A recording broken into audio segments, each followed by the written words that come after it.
Hello everybody, and welcome back to another devlog of my space empire simulation thingy. I'm not quite sure what I'm going to call it as of right now, but I've been hard at work this past week to get the galaxy map up and running, and I've done quite a bit. What you're seeing here is, well, the galaxy, a galaxy with many stars, a black hole, and many little star lanes connecting all of those systems into a sort of big web. There are a few outliers. Not quite sure what I want to do with those yet. I don't think I want to get rid of them. I feel like they could be really interesting for the simulation aspect. The Empire's vying for control of these isolated star systems here. But if you have any ideas about what to do, I'd love to see those in the comments.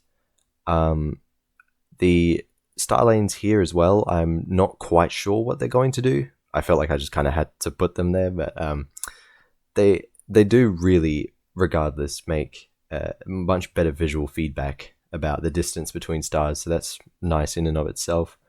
But I hope with this development the past week you'll be able to see the art style that I want to go with.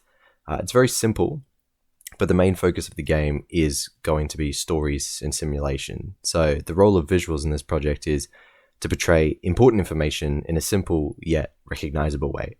I want the experience to be easy on the eyes and excite the imagination in the player more so through the story and text and UI and whatnot. I have the camera set up so I can pan and I can zoom now. And as I zoom in, you'll be able to see all of the names of the star systems pop up. The names, as of right now, are randomly generated with no real structure, and they're pretty bland at the moment. There's also no system to make sure that there's no duplicates. So many of these systems will probably have the same name as of now. And the name generation is entirely random. So the names come out really quite weird, like Kakwam or Olkin, stuff like that. But it's sci-fi. You can make it sound like whatever you want. I chose this font here that looks very familiar to me. It's a public domain font, but I feel like I've seen this in a sci-fi game before.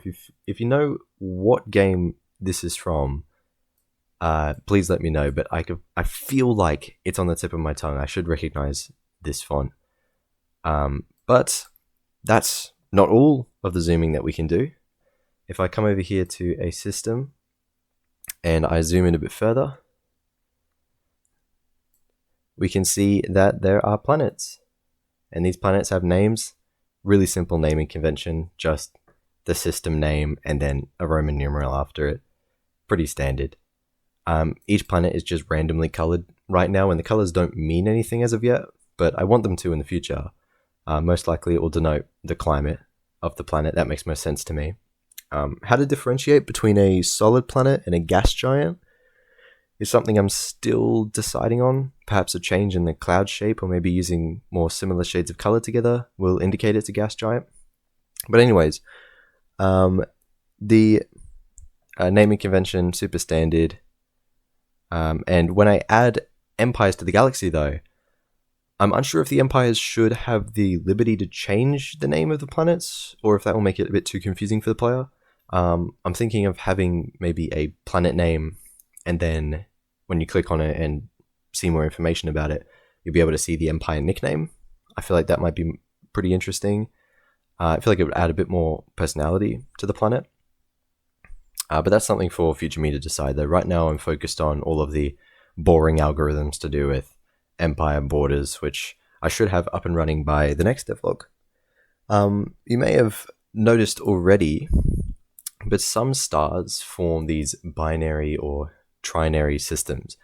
Now, a setup like this, a star system setup like that, is pretty unstable and unrealistic from what I've read online, but it's such a good sci-fi trope, I had to leave it in.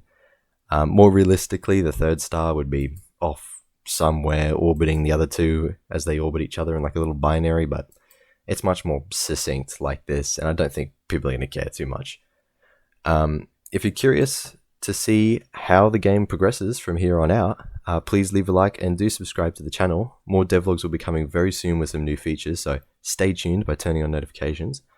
If you'd like to suggest some features you'd like to see, please do leave a comment for me to read. I'd love to hear what people want to see in an Empire simulation game. But yeah, thank you so much for watching the end of this devlog. I'll be back again next week with a new update. Cheers.